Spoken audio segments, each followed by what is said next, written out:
Mark Douglas's presentation begins. Hi. Morning. I'm going to talk about the psychology of trading. I think there's some people here that were in a couple of the other sessions, in the pre-conference session and maybe Fridays. So you're going to hear some of the same stuff you heard before. And since we've got a little bit smaller of a group, maybe we can do do something a little bit different too, and hopefully get through, not necessarily get through more material, but get through the material in a way where it can become more functional. A lot of the stuff, let me put it this way. I've been teaching. I've been acting in the capacity of a trader's coach since about 1983, and I've worked with really the spectrum of traders, from huge floor traders in Chicago and big money managers and people in between, all the way down to the guy that's just starting out. So there isn't really, I don't know if there's a lot that I haven't heard or seen about the way people think about trading and the way they respond to the markets, and the kind of frustrations that you encounter, and all the way to probably total and complete exasperation. And there are some difficult, let's say, mental paradoxes or contradictions that you have to resolve before you can become what I'm going to just say a consistently successful trader.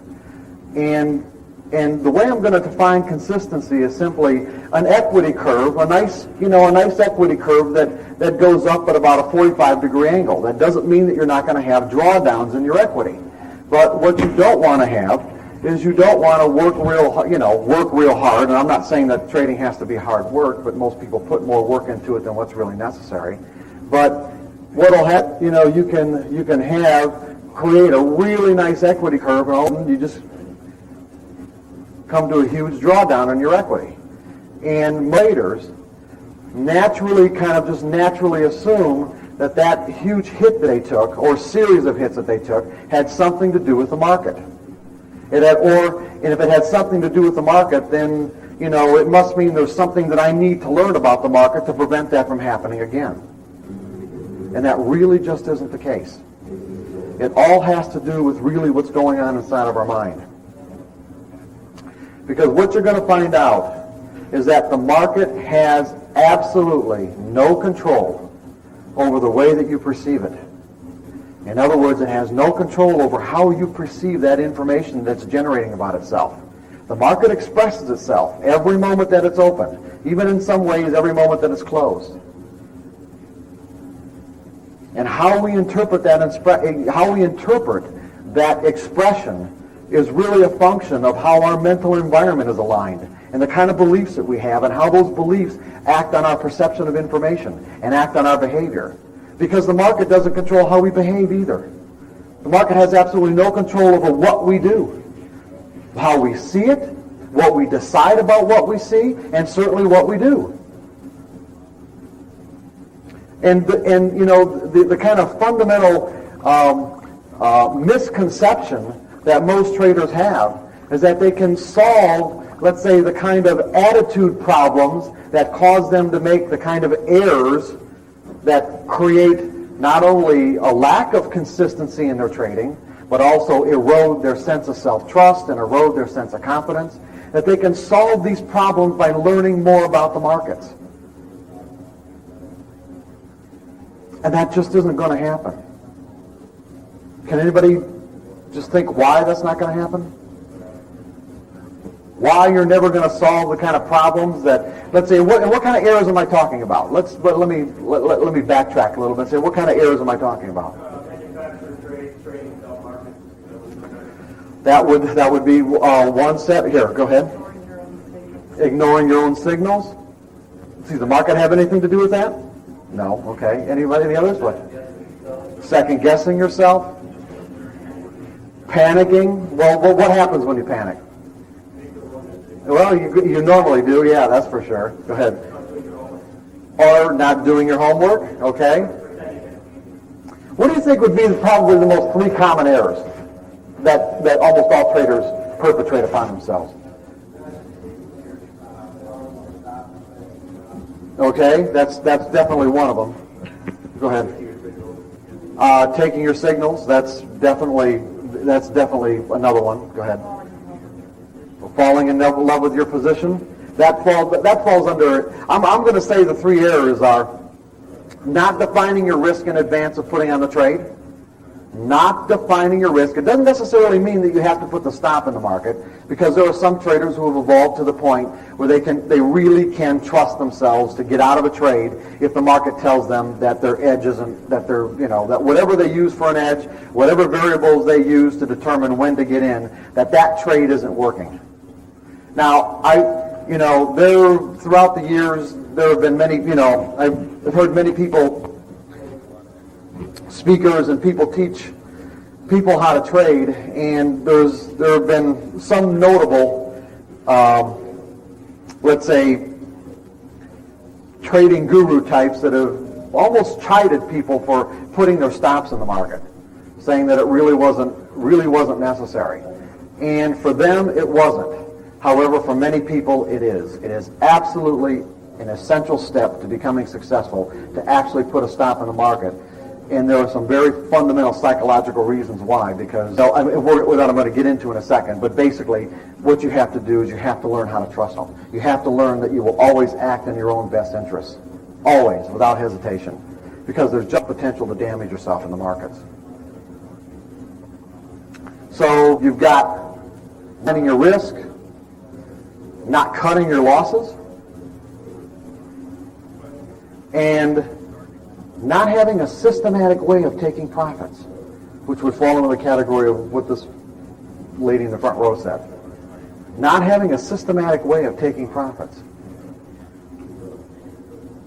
These are all the things that the best traders do consistently, meaning they always predefine their risk, they always cut their losses, and they have a systematic way of taking profits. This is the manifestation, let's say, of the 10% of the traders who basically take away, on a consistent basis, take away 90%, take away the money from the other 90% of the traders who are in the markets. This is one of the things that separates the 10% from the 90%.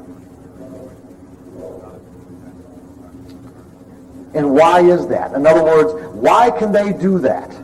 Why is it, do you think, that they're able to consistently, without hesitation, without internal conflict, always predefine their risk, always cut their losses, and also have a systematic way of taking profits and acting on it? Go ahead. It's entirely confidence. Okay. In other words, you're saying the reason why is it's based on the way, let's say, their mental environment is aligned.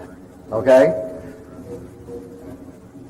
I'm just going to elaborate a little bit and say it's because they can be disciplined or focused, confident, and disciplined in the face of constant uncertainty. That's right. They can remain confident in the face of constant uncertainty. And that's an attitude. That is an attitude. That doesn't have anything to do with your analysis. That is a way of looking at the market. It's a way of perceiving the world. And this is what makes all of this so difficult and abstract. Because what we're really talking about is we're talking about how to change our attitudes, how to change our perspectives, basically how to change our beliefs. Because that's what creates a perspective, is what we go into the moment with.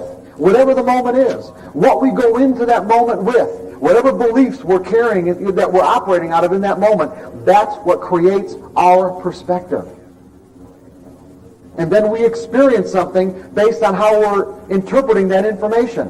Out of all that's available, we're not perceiving every bit of information the environment's expressing about itself in any given moment, are we? Are we perceiving everything that the environment is making available? Well, if we're not, we are. You think we're perceiving every bit of information that the environment's making available in any given moment? You do? I think we're not necessarily processing it on a conscious level. Well, I don't think we're also perceiving it, because there are certain frequencies of sound, certain wavelengths of light that our eyes are not designed to perceive, our ears are not designed to hear. So that's Denying whatever is tested or quantifiable in the universe. And I think as we have $4 billion computers, this takes data. And I've seen, and I come up with that idea as a result of putting people under hypnosis and saying, and asking them essentially absurd questions about details about refrigerators that I never knew existed. And we talk about refrigerators, talk about refrigerators that make 20 minutes, and they did, and they told me things I never knew about refrigerators. That's interesting. The woman who just opened the door and closed it. Right. Yeah. So I really believe that people have this, are capturing this incredible amount of data all the time. It's just, right? Well, okay, then let's say that whatever the environment's expressing an enormous amount of information about itself, but at least consciously, we are not perceiving all of that information. So there has to be some mechanism. Doesn't there have to be some sort of internal mechanism that determines what we perceive out of what's available and what we don't? What? Well, it depends on what level you're perceiving that you're talking about. Doesn't there have to be some sort of mental mechanism? Well, what? Sure. So when as traders, what do? We perceive information, don't we? And we act on that information. It's like when most traders, when the typical trader is interacting with the market, or interacting with market information, it's like the market's generating happy information or painful information. But from the market's perspective, is the market actually truly generating painful information? And is the market generating happy information? It's just information. Where that happiness and where that pain gets attached is inside of our mind. And it makes a huge difference in how we see it if there is a potential. If there is a potential to perceive market information in a painful way, it will make an enormous difference in how we interact with the market. And our ability to define our risk, cut our losses, or have a systematic, or even determine a systematic way for taking profits, much less act on it. So what I'm really talking about here is I'm talking about a mental perspective. An ability to, let's say, perceive the market from its perspective instead of just our own. And that takes training. That takes work. It really does. Most traders end up having to lose one or more fortunes before they get to the point where they make the kind of mental shifts that are necessary to think in the market's perspective and get out of their own. Whatever it is. That's just it. Whatever's going on. I'll explain that in a second. I'm not going to leave you hanging. Don't worry. What's that? I never knew the market had a perspective. It doesn't? Doesn't the rest of the world have a perspective? It exists, right? Well, but if there's a purpose behind its existence, and we can assume, is there a purpose behind your existence? Well, I'm going to assume there is, and so I'm going to assume that you are living life from a certain perspective. I think that there's a pretty good purpose, but I think the learning process doesn't link up what that purpose is. True. Just in general, I don't know. Okay. But if I'm going to interact with you and let's say communicate with you in the most effective way, I'm going to assume that you're operating out of a certain perspective. So the market operates out of a perspective. In other words, what we have is a group of traders, individual traders that come together that interact with one another on a moment-to-moment, daily, weekly, monthly basis. We could say that individuals, all of us have behavior patterns. We will normally do the same things under the same circumstances over and over and over again, will we not? We'll pretty much behave the same way. Can a group of individuals basically do the same thing? Yeah, absolutely. That's what you measure with technical analysis. You're measuring that collective behavior.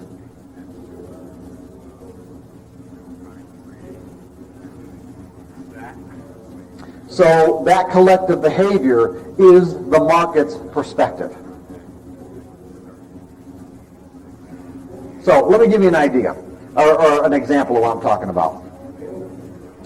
It's like, there's an example in my book, in The Disciplined Trader, where this happened probably back in about 1986, and I'd been writing all Saturday afternoon, and I turned on the TV just kind of for a break, and there was a local program called Gotcha Chicago, and basically all it was somebody set up a circumstantial situation where they were going to play practical jokes on some celebrities, and in one segment of the program, the TV station hired somebody to go out on Michigan Avenue, which is one of the main shopping boulevards in Chicago, where the boutiques and the shopping centers are and stuff, and they stuffed his pockets full of cash and had him go out on Michigan Avenue with a huge sign on both sides that said, "Free money today only." Now, we can assume, unless somebody who couldn't read English, we can assume that of the hundreds of people that passed that person and read that sign could read the words, "Free money today only." And from the environment's perspective, it was true. It was the absolute truth. He was given instructions that for anybody who asked him for money, just to give it to him. Those were the instructions. That was the reality of the situation. Now, how many people do you think asked him for money? What? Yeah, actually one person. One guy asked him for a quarter for a bus transfer. Now, this is a person that presumably probably would have asked anybody for a quarter for a bus transfer. But otherwise, everybody walked by the guy, reading the sign, acting as if he just didn't exist. Let me finish. Acting as if he just didn't exist. As a matter of fact, when I'm watching, because they're filming this guy, there are many people that are actually taking a wide berth around him. Okay? They're avoiding him. They are specifically avoiding him. Now, from the environment's perspective, let's say that we have a whole range of experiences available. What do I mean by a whole range of experiences available? What do I mean by that?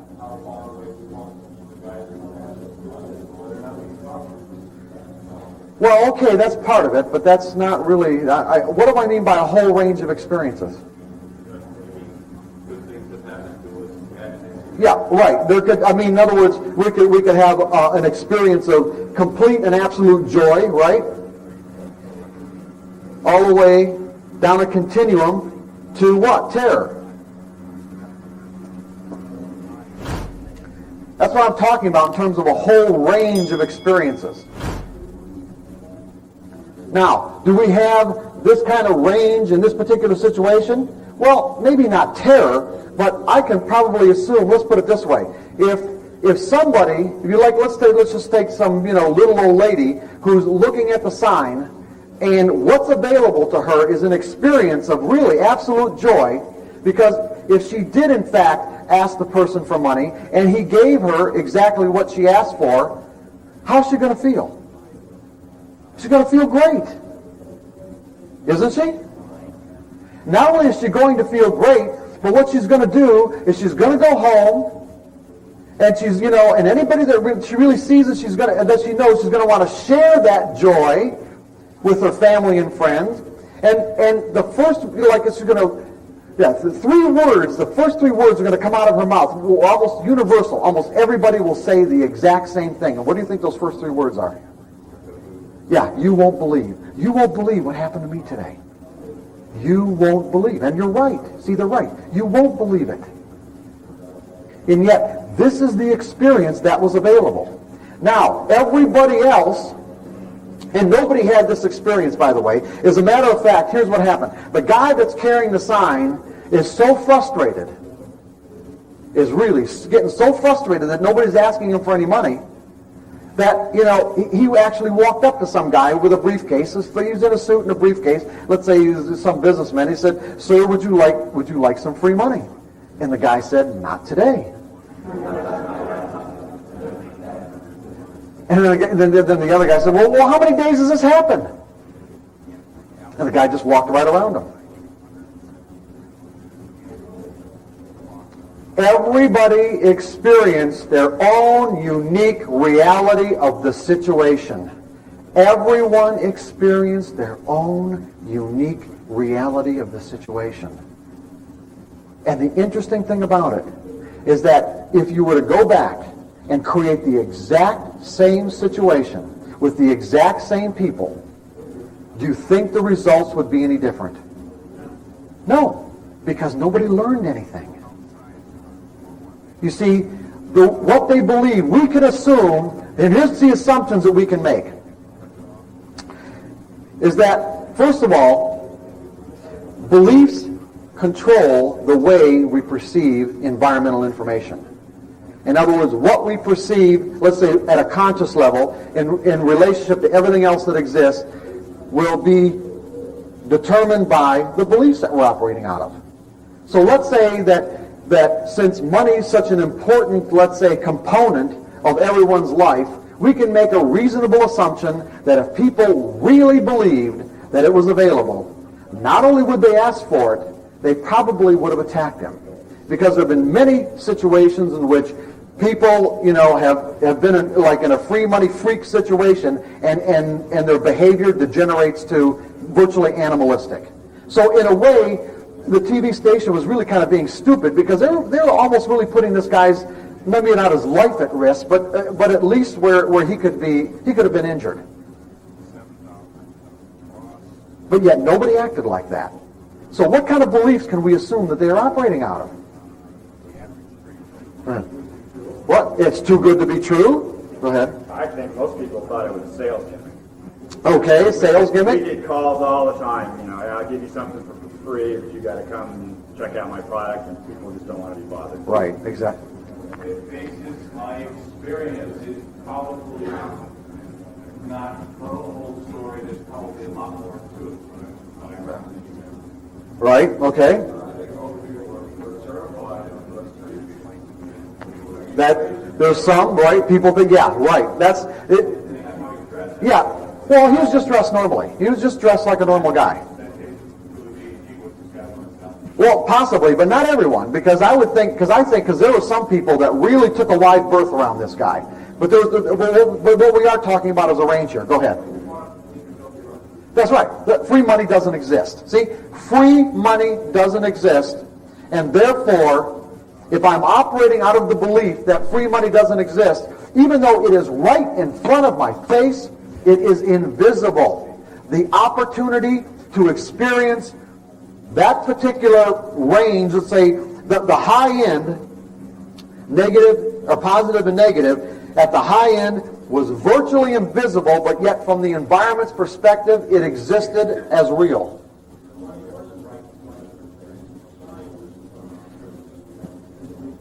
Well, sure. Well, okay, you're right. There is a difference. What the sign did was require someone to actually step up and let's say operate at least out of a what if.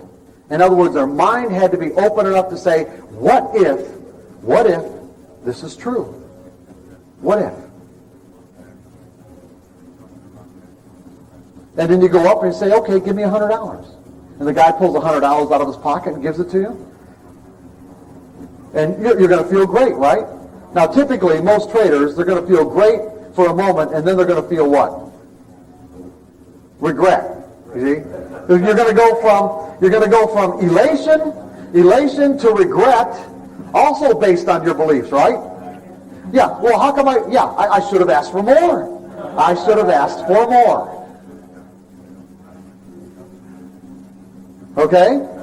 So the interesting part about it is that, let's say, first of all, nobody existed, only one person, the guy that asked for the quarter.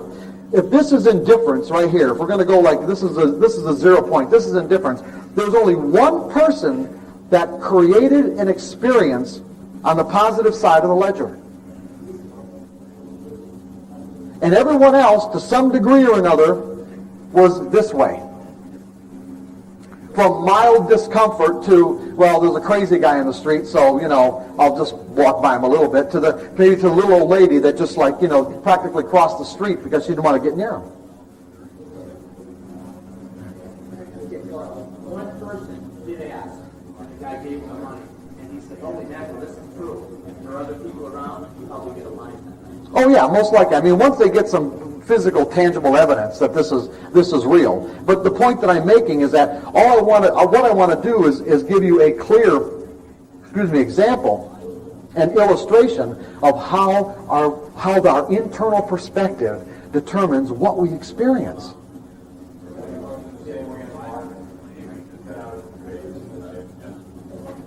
Yeah, see, this is, and because I'm going to culminate it into one particular belief that you have to be a consistently successful trader. And that if you're really serious about being consistent, then what you need to do is learn how to create that particular perspective. The same kind of perspective that the best traders have. Because most people think that the best traders are better analysts, they're brighter people, whatever. Or they got access to better information. Any single one of those criteria could actually be true. There are some of the best traders who are bright people. There are some that are great analysts, even some that have access to better information. These are not the determining factors to why they're successful. Because I can also show you that it's the best and society's best and brightest people who have failed miserably at trading throughout the years. It's the doctors, it's the lawyers, it's the engineers, it's the college professors, it's the entrepreneurs, it's the CEOs. They usually make miserable traders. Yeah, they're already experts. And normally what they're expert at is what? What? Well, yes, their own field, but see, there's a big distinction here. What? Yeah, control. I'm sorry, yes. Yeah. What they're really expert at is knowing how to control and manipulate people. Because they're in a social environment, and a lot of their success is truly dependent upon how well they control and manipulate other people. So in a sense, what's happening is that they are experts at creating a situation where the external environment is in line with or corresponds with their internal environment or their expectations. And as long as they're dealing with people who are intimidated by whatever it is they can do or however it is they can do it, then it's easy for them to create a reality for themselves that is in line with their expectations. The external is in line with the internal. Wait, let me finish. Just one second. And so when they start trading, what happens? See, the market doesn't conform to their expectations. The market's just going to do whatever it's going to do.